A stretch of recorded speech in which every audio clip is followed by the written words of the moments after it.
Princesse Téké et son petit ami auraient été mis en garde à vue dans une affaire de détournement d'argent depuis les comptes de UBA Gabon. C'est la rumeur qui circule sur les réseaux sociaux depuis presque une semaine et jusqu'à ce jour, aucune déclaration, aucun communiqué de UBA Gabon à ce sujet. Alors que l'image de l'entreprise et sa crédibilité est en train de prendre un coup parce que tout le monde commence à se poser des questions. Comment est-ce que ce gars, qui n'était qu'un simple stagiaire, a pu détourner autant d'argent alors que Boupenza n'était pas hors jeu? Pourtant, en communication de crise, la pire chose à faire, c'est cette politique de l'autruche qui met sérieusement en danger l'image et la crédibilité de l'entreprise. Parce que même un concurrent pourrait récupérer cette information et commencer à communiquer de telle sorte, vous voyez, ce n'était pas une entreprise sérieuse, fallait venir chez nous. Alors, quelles sont les bonnes pratiques en communication en temps de crise? C'est ce que nous allons voir dans cette vidéo.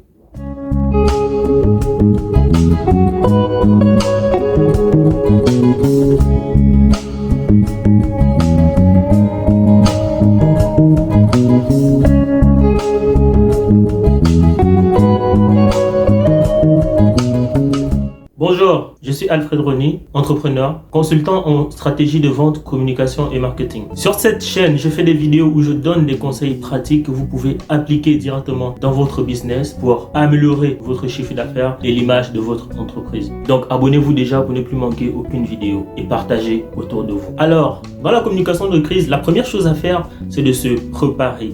Il faut être paré à toute éventualité, il faut anticiper les problèmes avant que ça n'arrive. Parce que si ça vous tombe dessus à la voix des rumeurs, à la voix des journaux, là, vous êtes vraiment en danger. Du coup, il faut tout de suite mettre en place une équipe de gestion de crise. Et généralement, il est conseillé de prendre un consultant externe qui va venir vous aider dans la gestion de cette crise. Parce qu'un consultant externe, il aura un recul, il ne sera pas lié émotionnellement au problème. Deuxième étape, établir un plan d'action. Un plan d'action qui va agir sur 3 niveaux. Premier niveau, niveau interne, il faut parler tout de suite à vos employés, tenir un discours ferme et rassurant.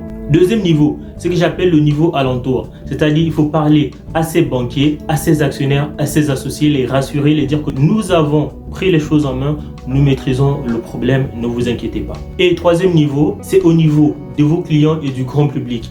Il faut tout de suite maîtriser votre image. Et pour finir, la dernière étape en gestion de crise, c'est de préparer la sortie des crises. 1.